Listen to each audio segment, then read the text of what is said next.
From blockbuster movies to hit TV shows, a chunk of the entertainment you're tuning into gets made here in Canada. But only some of it gets marked as being CanCon. What is that? CanCon, abbreviated, I don't know. I've heard of it, but I actually have no idea what it is. CanCon is Canadian content. Recently, the Canadian Radio, Television and Telecommunications Commission held this hearing. Our goal is clear: to modernize the definition of Canadian content to reflect today's reality. We'll get to why in a minute, but first, some background.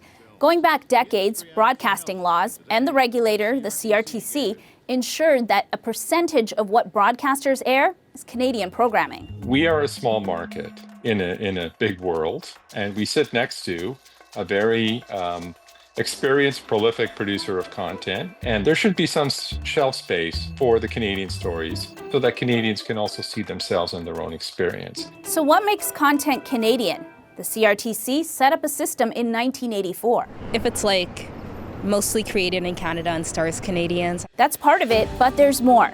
First, the producer has to be Canadian. Then there's a 10-point system for key creative roles. For example, a Canadian director gets you 2 points. In all, 6 points are needed. Also, between the director and the writer, at least one has to be Canadian. That goes for top performers too. And 75% of the production and post-production expenses have to go to Canadians or Canadian companies.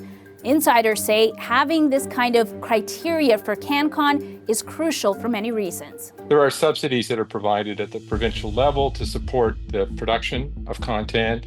Tax credits usually is the form that they take. Creativity needs to be free. However, you do have to put these rules and boundaries, limitations around it in order to support and protect the artists and the storytellers. Thing is, how we consume those stories has changed with time.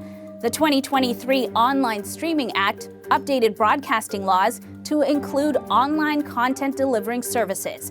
The CRTC has to roll out a revised Canadian broadcasting structure and is looking into modernizing the definition of CanCon to make sure that it reflects how content is created, financed, and shared. Industry folk and traditional broadcasters weighed in. So did the Motion Picture Association Canada, repping streamers like Netflix, Disney, and Paramount. Its position is that global streamers shouldn't be held to the same standard as traditional broadcasters. It should not impose any mandatory position, function, or element of a Canadian program. This comes as big streamers are set to battle the CRTC in court. Last year, they filed an appeal after the commission ordered online streaming services making $25 million or more to fork over 5% of their domestic revenue to support the making of Canadian content. I think it's important that the streamers who are making money off of Canadians put a little money back into the system.